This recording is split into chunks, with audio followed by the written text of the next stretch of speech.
دیکھیے ہر انسان محسوس کرتا ہے کہ اس کے اندر کوئی خیر کا جذبہ بھی ہے اور شر کا مادہ بھی ہے. خیر و شر کی ایک جولان گاہ ہے انسان کی شخصیت کا جو اندرونی پہلو ہے، اس کے اندر ایک خیر و شر کی کشمکش مسلسل چلتی ہے. چنانچہ جدید سائیکالوجی نے بھی، آپ کو معلوم ہے کہ جس کے بابا آدم اب فرائیڈ شمار ہوتے ہیں، انہوں نے انڈ اور لیبیڈو، یہ تو ہے حیوانی تقاضوں کے لیے.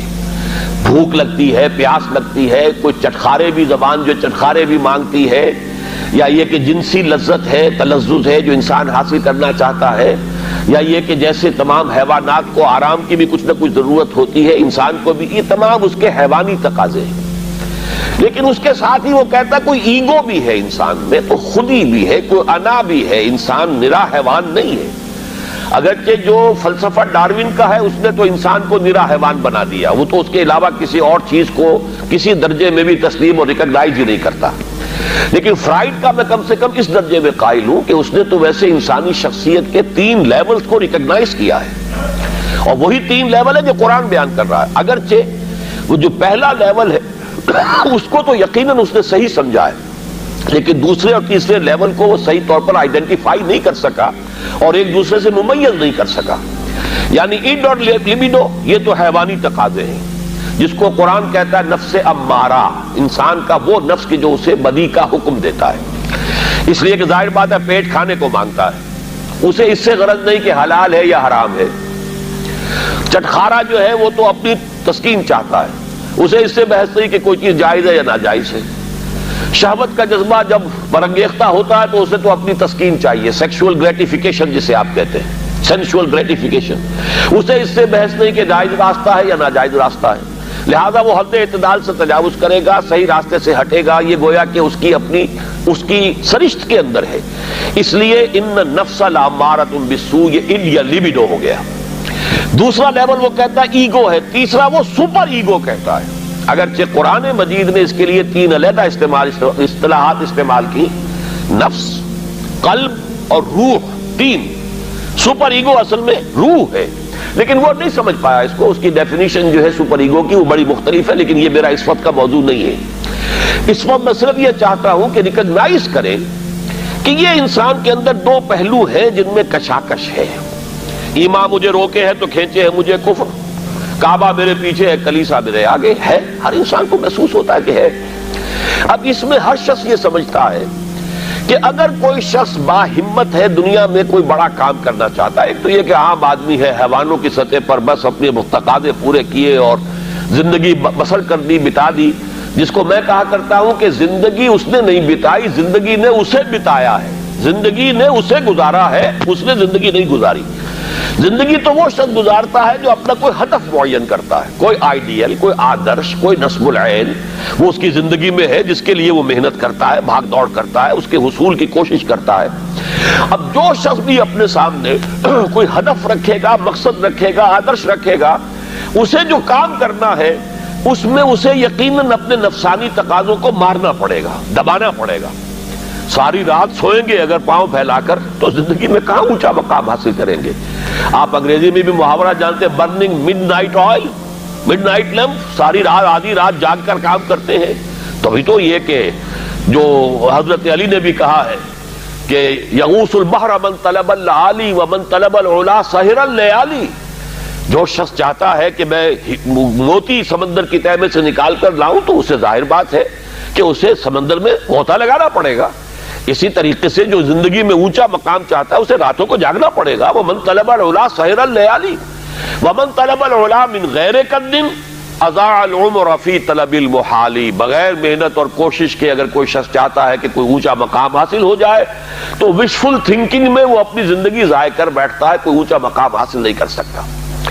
گویا کہ کوئی بھی صاحب ہمت آدمی دنیا میں کوئی کام نہیں کر سکتا جب تک کہ اپنے حیوانی تقاضوں کو ذرا دبائے نہ، قابو میں نہ رکھے، اپنے کنٹرول میں نہ رکھے. اس کے لیے لفظ ہے سیلف کنٹرول، ضبط نفس. یعنی ہمارے اندر جو ہماری خودی ہے، مانوی شخصیت ہے، میں اس وقت ایگو اور سپر ایگو ان دونوں کو جمع کر کے لفظ استعمال کر رہا ہوں. انا، یہ جو ہماری انا ہے، یہ میں جو ہے یقیناً میرے اس حیوانی وجود سے علیحدہ شے ہے. جب میں کہتا ہوں میرا جسم، تو وہ میں کون ہے جس کا کہ یہ جسم ہے؟ وہ میں کوئی علیحدہ شے ہے نا اس سے. میری آنکھ، میرے کان، میرا سر، میرے پاؤں، میرا ہاتھ، میری ٹانگیں، یہ سب کچھ تو میرا جسم، میرا وجود. میں کون ہے؟ وہ انا ہے، وہ خودی ہے، وہ ایگو ہے، وہ سیلف ہے. تو یہ جو خودی ہے، یہ جو سیلف ہے، یہ جو انا ہے، یہ جو ایگو ہے، یہ اگر اتنا قوی نہیں ہے کہ وہ اپنے حیوانی تقاضوں کو کنٹرول میں رکھ سکے تو پھر زندگی میں کوئی بڑا کام وہ نہیں کر سکتا. پھر زندگی اسے گزار جائے گی، وہ زندگی بسر نہیں کرے گا. تو گویا کہ ضبط نفس ہر صاحب ہمت اور کسی بھی صاحب مقصد انسان کے لیے لازم ہے کہ وہ اپنے نفس کو کنٹرول کرے. اب ظاہر ہے اس کے لیے یہی کرنا پڑے گا تاکہ ہم اپنے آپ کو خوگر بنائیں، بھوک کا، پیاس کا، سختیوں کا، رات کو جاگنے کا، مشقتیں جھیلنے کا خوگر بنائیں. تو روزہ گویا کہ بالکل واضح طور پر سامنے بات آ گئی، اور یہ سب سے اونچا لیول سمجھ لیجئے جس کو ہم کہیں گے رائٹنگ آن دی وال. جیسے پانی زمین پر ہمیں بہتا ہوا دریا کا نظر آ رہا ہے، سرفیس واٹر، یہ گویا کہ اس کے مطابق سیلف کنٹرول، ضبط نفس کی ایک مشق ہے روزہ. بھوکا رہنا، پیاسا رہنا، تاکہ ہماری خودی، ہماری انا، ہمارا سیلف، ہماری ایگو، وہ ہمارے انڈ اور لیبیڈو پر، حیوانی تقاضوں پر، ان کے اوپر پوری طرح قابو یافتہ ہو. اب اس کی مثال یوں سمجھیے کہ جیسے گھوڑا اور اس پر سوار. یہ ہماری خودی یا انا یا سیلف جو ہے یہ سوار ہے، اور ہمارا یہ جسم گھوڑا ہے. اب اگر گھوڑا جو ہے سرکش ہے اور منہ زور ہے اور سوار کے قابو میں نہیں ہے، تو اس کا مطلب تو یہ ہے کہ سوار کی زندگی اس کے رحم و کرم پر ہے، جہاں چاہے گا پٹک دے گا، جدھر چاہے گا نکل جائے گا.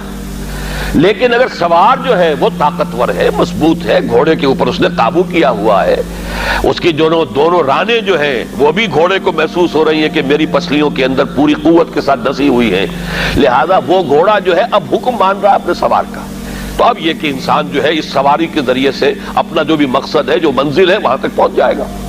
تو ہماری انا یا خودی یا سیلف، یہ ایگو، یہ ہمارا وہ سوار ہے جو ہمارے اس حیوانی وجود کے گھوڑے پر، مرکب پر سوار ہے.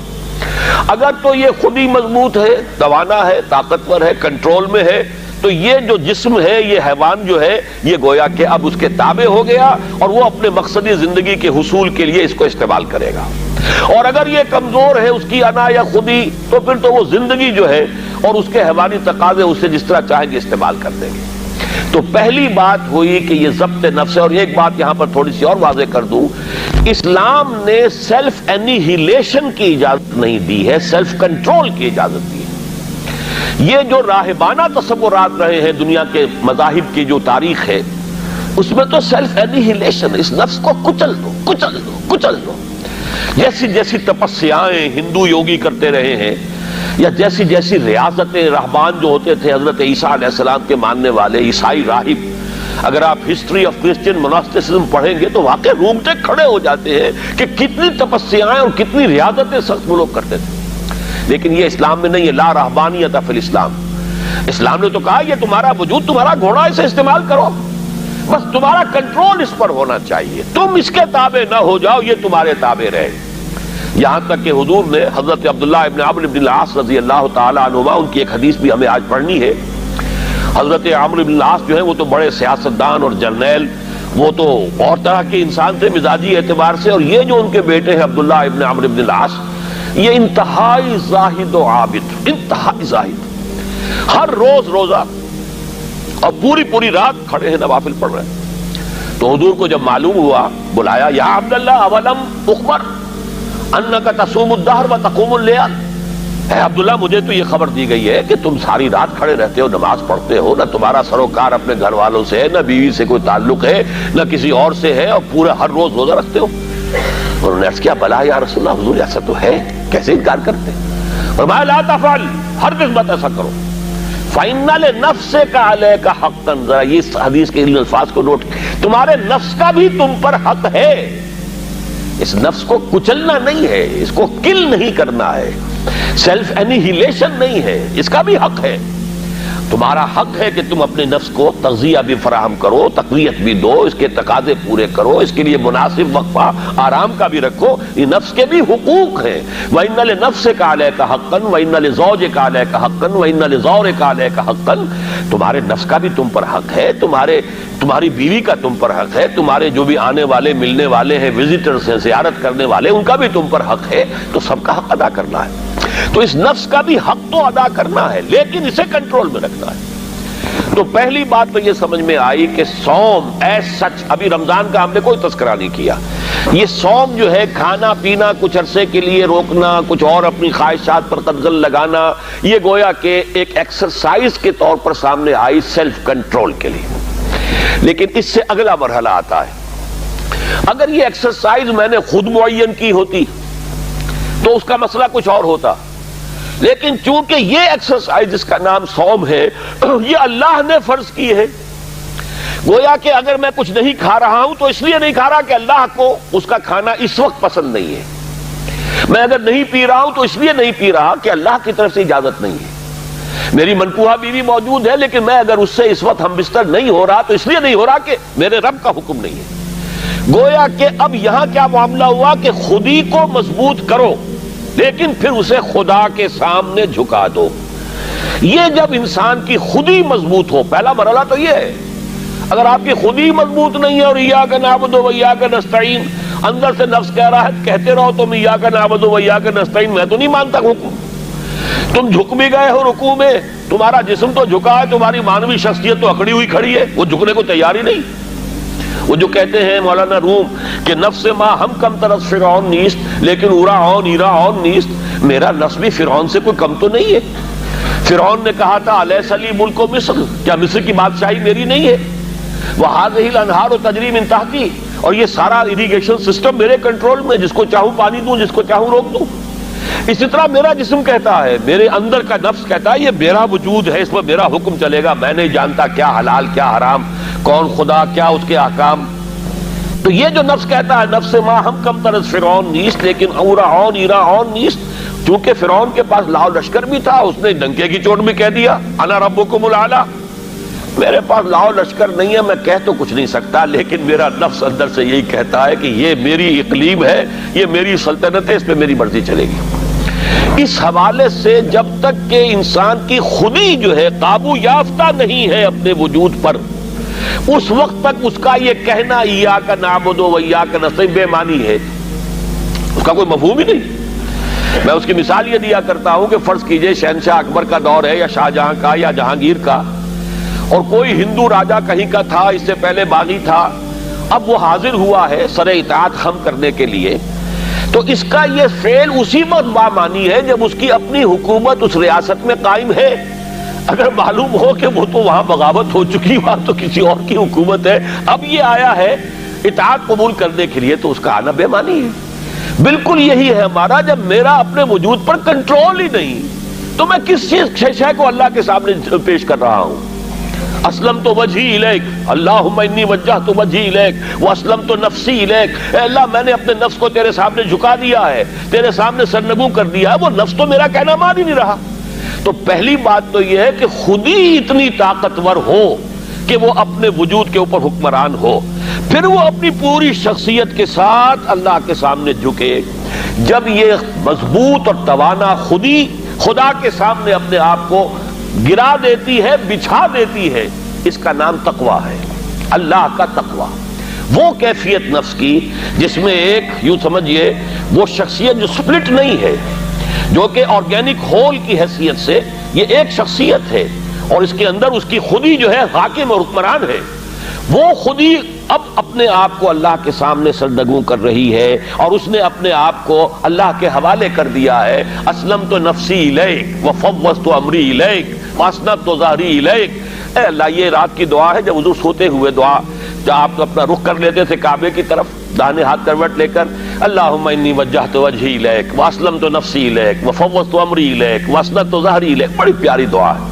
لیکن یہ ساری چیزیں بامانی اس وقت ہوں گی جب آپ کی خودی اتنی طاقتور ہے کہ اپنے وجود پر حکمران ہے۔ تو گویا کہ ضبط نفس، لیکن اس سے آگے بڑھ کر ضبط نفس کے ساتھ اللہ کی اطاعت، اور اس کا تقوی در حقیقت یہ ہے غرض و غایت اس ریاضت یا عبادت صوم